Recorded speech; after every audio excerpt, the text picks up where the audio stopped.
convention, you're fearless and you're heartless about those rhinos. Let them sit at home. I don't care if they're a Board of Supervisor member. They're sitting at home because we're electing the majority conservatives to go to the state convention, at which point, in our state, we may send the, if we are gutless or is just as fearless at the state level, we'll send conservatives to the national convention to vote for platform. It's not just voting for who's going to be our nominee, because that's decided by the primary, but we'll determine platform, we'll determine rules. That's where, this is the whole strategy. So one step at a time, work it up. Dan, I'm afraid our founding fathers made a mistake when they put in that one clause, promote the general welfare, because we've got, now the new number is we've got 51% of our population paying no income tax. I'm afraid we've lost it. I don't know how we're going to get a majority of the vote when we've got 51% of the people on the taking our tax dollars that we're working for. I'm not saying I'm stopping, at all, but I'm very concerned about that.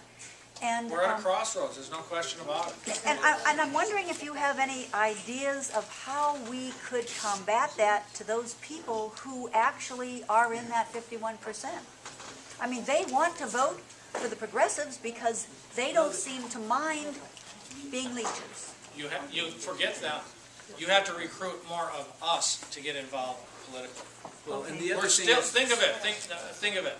Still today, after all that's bad has gone on in this country in the last 2 years, still today, here in Arizona, in the Republican Party, and it's worse in the Democratic Party, over 50% of these precinct committeeman slots are vacant. Now imagine if they were we were full strength. We'd have a powerhouse of a get out the vote apparatus to work with. Maybe things have to get worse. I don't know. I'm searching for more national spokesmen like is it Ned? Drew? Ned. Drew. Ned. Drew. Ned. I know. Ned's the younger one. I'm teasing you. Now I'm teasing you. We've got to have national spokesmen. Imagine if we could get somebody like Sarah Palin to talk about this, or Herman Cain to talk about this, or Michelle Bachmann to talk about this, and on, Ted Nugent, Chuck Norris, people like that. But they haven't been talking about it yet, so I got to talk about it. And I'm trying to get those people to talk about it, believe me. You know, I don't know how many of you became PCs because of Dan's work. Yeah, it's amazing. We had Dan come and speak to our group early 2010. And when we started the group, we thought it was good. We had meetings and we had big turnout at a tea party, one of the largest in the state. And it was just wonderful. But afterwards, it was kind of like, okay, now what? And I met Dan. Where did we meet the first time? I can't remember. Was it actually? Probably at a tea party, or maybe, or was it at your meeting? Dan, yeah. After listening, you need to come speak to our group. Within 2 weeks, we had 35 people signed up as precinct committee. Oh. Now, let me tell you what happened in Pinal County because of that. This is a wonderful thing. We went in there, all the Tea Party groups in the area signed up 90 Tea Party members. That gave us a 90 to 50 majority in that party. Wow. At the elections in January, every one of the executive board members is a Tea Party member of that new committee. We had a sweep, absolute sweep of conservative voters, first time in 150 years in Pinal County history. And it was because of the Tea Parties who got involved as precinct committeemen. There was absolutely no other than Barack Obama helped us, but other than that, it was phenomenal. And Dan, you're right on. This is the way to make it happen.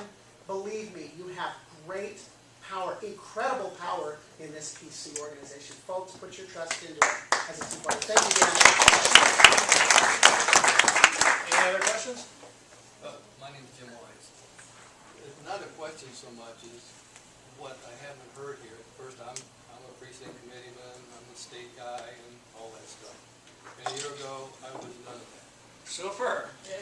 Wonderful. Now, I'm involved in 2 Tea Parties. And what we're not talking about here is the reason a lot of people are in the Tea Parties is they're mad at both parties. Okay? And we have talked about there's just an issue here. They'd rather be aligned with the Tea Party than they would the Republican Party. You've got to explain to them that instead of getting mad